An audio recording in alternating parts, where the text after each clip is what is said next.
Dwyer-Owens. She's the chairwoman and CEO of the Dwyer Group. The Dwyer Group is a family-owned business that has grown to a holding company of 6 service-based franchise companies. Ms. Dwyer-Owens is also chairwoman of the board for the International Franchise Association. With more than 10,000 members, IFA represents all aspects of the franchise community. Welcome. Good morning, Chairman Velasquez, Ranking Member Graves, and all the committee members. My name is Dina Dwyer-Owens, and I'm grateful to have the opportunity to speak before you today. And during my statement, I have 3 key points that I'd like to make.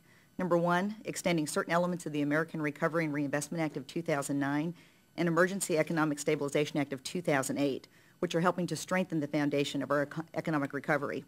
Number 2, enacting legislation to put veterans returning from service overseas into business for themselves. And 3, bolstering the ability of franchisees to obtain the capital necessary to expand their operations, thereby creating more sustainable jobs for the economy.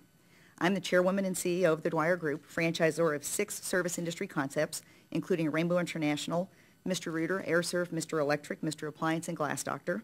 Across these brands, the Dwyer Group provides support and opportunity to 1,200 franchisees in the United States and Canada, an additional 300 franchisees in 7 other countries.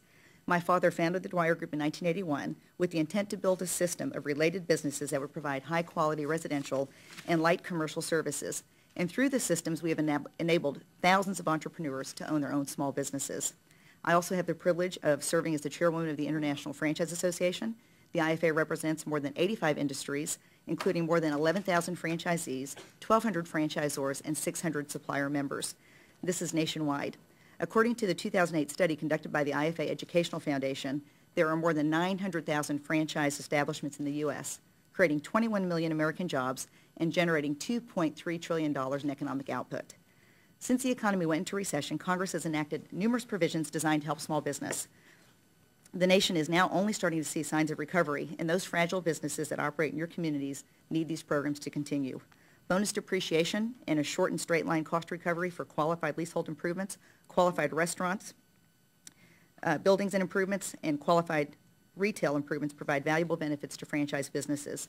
In addition, the Recovery Act added a 15-year schedule for new construction and improvements placed in service in 2009. It's clear that our recovery will not be fully underway in this tax year, and these provisions must be extended beyond 2009. Extending these provisions will entice franchise business owners to reinvest and expand their businesses. This will create a tremendous spillover effect on other industries. Madam Chair and members of the committee, I sincerely hope that Congress can also address the upcoming expiration of the important estate or death tax that's set to expire in 2010. The estate tax has long cost our economy more than the revenue it generates for the federal government. The IFA has advocated for a permanent solution to the estate tax, and I urge Congress to address the situation now before the tax returns to its pre-2001 level.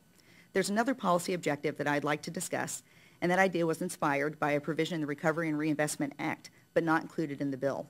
The Recovery Act included a provision providing a tax credit to employers to hire qualified military veterans. Taking this concept and expanding it to the entrepreneurial level, Congressman Leonard Boswell and Aaron Schock proposed a bill in June that creates an incentive to not only give our veterans jobs, but to give them the keys to the front door. H.R. 2672, the Help Veterans Own Franchise Act, establishes a tax credit for franchise businesses that choose to offer qualified veterans a discounted initial franchise fee.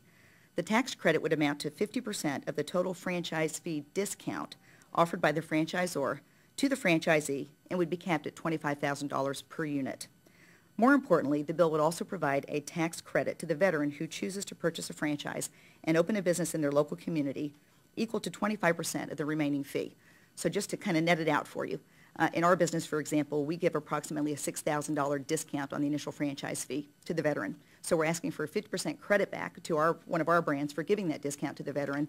Then the veteran would pick up another $4,500 tax credit. So basically, he's buying the franchise for about $14,000. Given the current economic climate, many franchise businesses are finding it harder to access the capital they need to open new stores and recruit investors. In order to encourage economic growth and to make it easier for veterans to own their own businesses, the IFA supports enactment of this tax credit for the franchise systems that choose to offer qualified veterans a discounted franchise fee. Assisting the transition of military veterans from active service to civilian life holds a special place for me, since it was my father, Don Dwyer Sr., who helped launch a program with the IFA nearly 2 decades ago as the United States was in the midst of the first Gulf War. At that time, nearly 100 members of the IFA stepped up to show their gratitude to our men and women in the military to provide financial incentives and aided them in acquiring their own franchises. We relaunched that program in 2002, and to date there have been 1,500 veterans who have become franchisees through these generous franchisors that have given discounts. The Dwyer Group of companies alone are responsible for 170 of those veterans becoming franchisees. The same leadership qualities and adherence to established structure of operation that make our military the finest in the world translate perfectly into the successful operation of franchise businesses. I thank Representative Schock for his leadership in introducing this bill together with Representative Boswell, and I ask you to help support the Help Veterans Own Franchise Act. Before I close, I cannot pass the opportunity to impress upon you the ongoing concerns of the franchise community that we have with access to capital.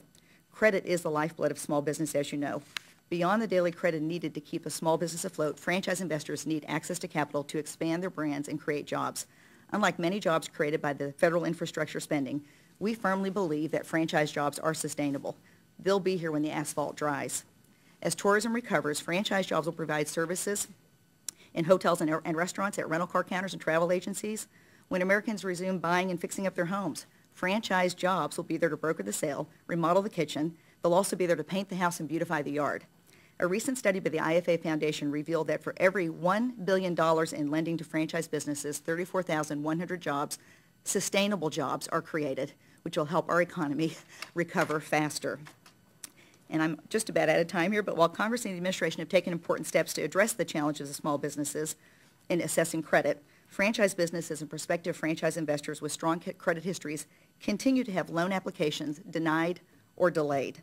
In fact, according to the 2009 Senior Loan Officer Survey conducted by the Federal Reserve, more than one-third of these bankers reported tightening terms for small business loans, while one reported easing terms. These tight standards continue to keep capable and willing franchise business owners on the sidelines. Ms. Congress, Time is I'm done. expired. Okay. So you will have an opportunity during the question and answer period to expand on any idea that you feel hasn't been covered. Okay. Thank you. Our next witness is Mr. Manning Ferrazzi. He's the Vice President of Federal Affairs for the National Biodiesel Board. Before joining MBB, Mr.